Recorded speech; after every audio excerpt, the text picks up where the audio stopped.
নতুন করে শুরু হওয়া সংঘাতে বিপাকে পড়েছে সিরিয়ার সাধারণ মানুষ।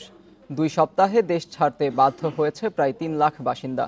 বিশ্ব খাদ্য কর্মসূচির শঙ্কা, সিরিয়ায় চলমান যুদ্ধে উত্তর পশ্চিমাঞ্চলের 15 লাখ মানুষ বাস্তুচ্যুত হতে পারে।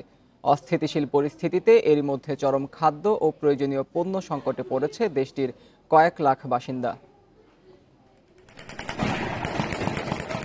সিরিয়ার বিদ্রোহী গোষ্ঠী হায়াত তাহরির আল শাম গত সপ্তাহে উত্তরাঞ্চলের প্রধান শহর আলেপ্পো দখল করে। এ পরিস্থিতিতে সেখানে বসবাসরত কয়েক লাখ বেসামরিক নাগরিক বাস্তুচ্যুত হয়ে চরম খাদ্য সংকটে পড়তে পারে, এমন আশঙ্কা করছে জাতিসংঘ।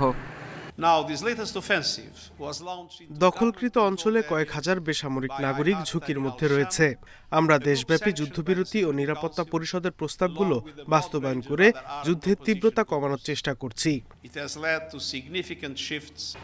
জ্বালানির নিত্য প্রয়োজনীয় পণ্য ও খাবারের দোকানের বাইরে দীর্ঘ লাইন দেখা যায় বাসিন্দাদের। বিদ্রোহীদের আগ্রাসনের ভয়ে দোকানপাট না খোলায় প্রয়োজনীয় খাদ্য সামগ্রী কিনতে পারছে না নাগরিকরা। আলেপ্পো ও হামার সহ বেশ কয়েকটি এলাকা বিদ্রোহীরা দখল করেছে। আমাদের পর্যাপ্ত খাদ্যের জোগান নেই। প্রাণ বাঁচাতে আমাদের অন্য অঞ্চলে আশ্রয় নিতে হবে।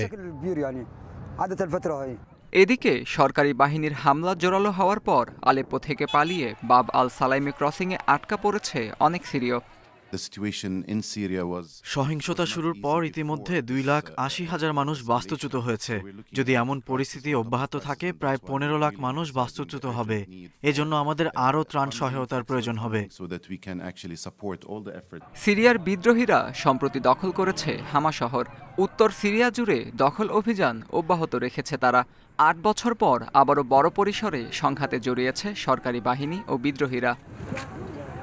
আত্মজুর রহমান, ইন্ডিপেন্ডেন্ট নিউজ।